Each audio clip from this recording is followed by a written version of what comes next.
do I look at you? We welcome you back. Yesterday was the regular monthly meeting of 3rd Laguna Hills Mutual, and we're joined today by Carol Skydell, who is the treasurer, or I'm sorry, the secretary of 3rd Mutual. She's not counting the money, she's reading reading all the announcements. Right. And you get a chance to read a lot of those resolutions every time. Yes, of which you had several. Some of which get voted on, and then we have this rule in California, they get delayed for 30 days. Absolutely. For public discussion. Yes. And one of those was dealing with the traffic rules. I know Yes. United, Golden Rain are also addressing that. You've served on the Golden Rain Security and Community Access Committee. Yep. Let's talk a bit about that. I know there's that new form coming out for visitors coming in from the outside. That sounds like a good idea. Yes, that is something that Chairman Ray Gross came up with, and we're kind of trying it out, and we'll fine-tune when we see how well the gate ambassadors deal with it. The idea is to know who is coming in, what they are coming in for, and the fact that they are legitimate entrants into the community. So we're fine-tuning that as it goes along. I think they've started using it already. So what people will see if, say, the parking lot of Clubhouse 3, if somebody's invited some outsiders to come perhaps see a performance, what you'll see is some cars without a community decal, but with a piece of paper on the dashboard. And it's half the form, but half goes to the gate person, half stays with their car. Right. So that they are seen as legitimate entrants into the community. Right, right. Yes. A lot of times we have guests come for speaking engagements or for a community civic association or whatever. This will help our residents to feel a little bit more secure about cars. I think so, and again, it will get a handle for us on who is coming in and what they're coming in for. Right, right. Yesterday was the first official meeting that you folks had with the new general manager, and you were saying that this is perhaps a clean slate and a new day and some new things happening. Absolutely clean slate, new day. We're all looking forward to working with Jerry. He is a very fine person.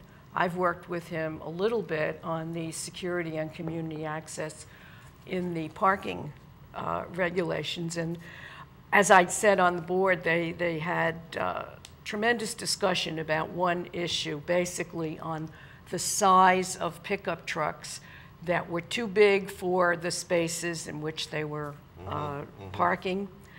And the group was coming up with all kinds of dimensions, and I said, why don't we just say it must fit in the space within the dimensions? And we went with that. So it was one of those fortuitous responses to it. Sometimes the simple answer is the best one. Is the best way to go, right. Yeah, parking has become an issue in this community over the years. Mr. Cortese, I think, assumed that everybody would have maybe only one car in retirement.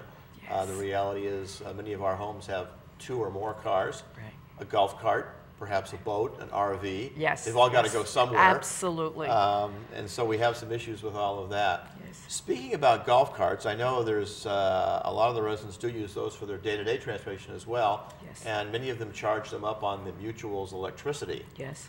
We're now seeing all the car manufacturers coming up with these hybrid cars, and the next step is going to be cars you charge up off your home electricity. Right. Perhaps off the community's electricity.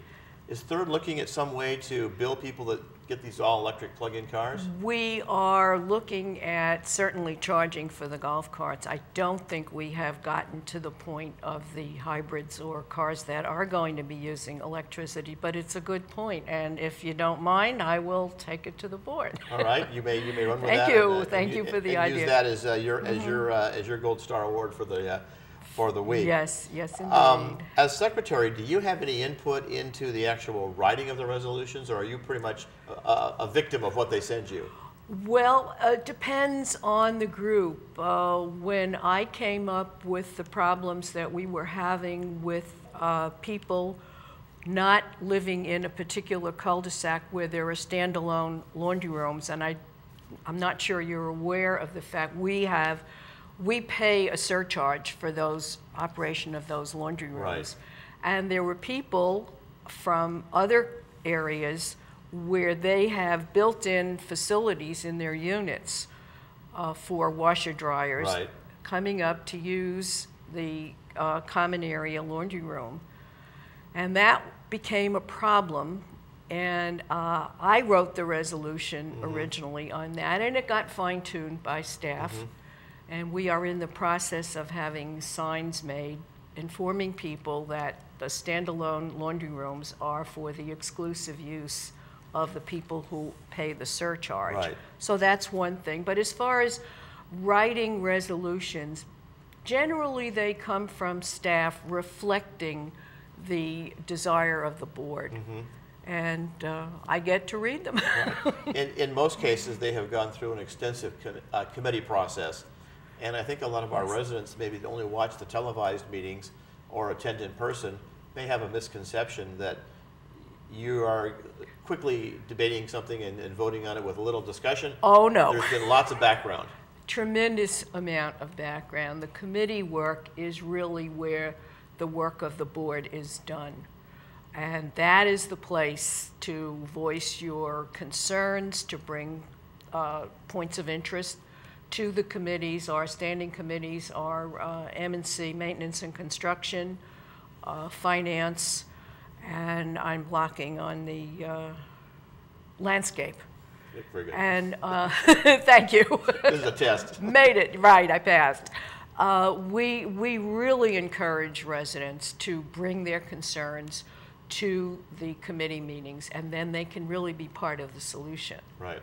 Speaking of solutions, one of the solutions or challenges facing all you directors every year is, and it's starting up already, the annual budget discussions. It was brought up yesterday that we're already get the schedule coming up. Yes. They've already given us a schedule for the one that we televise, which is version 3. Yes. A lot of times our residents will wait till version 3 to express their point of view. Too late. You want them now to give you Absolutely, input. absolutely. We need to have them part of the solution from the very beginning. Right. What are some of the things that you see coming up in this year's budget that might be fine-tuned or made a little bit more efficient?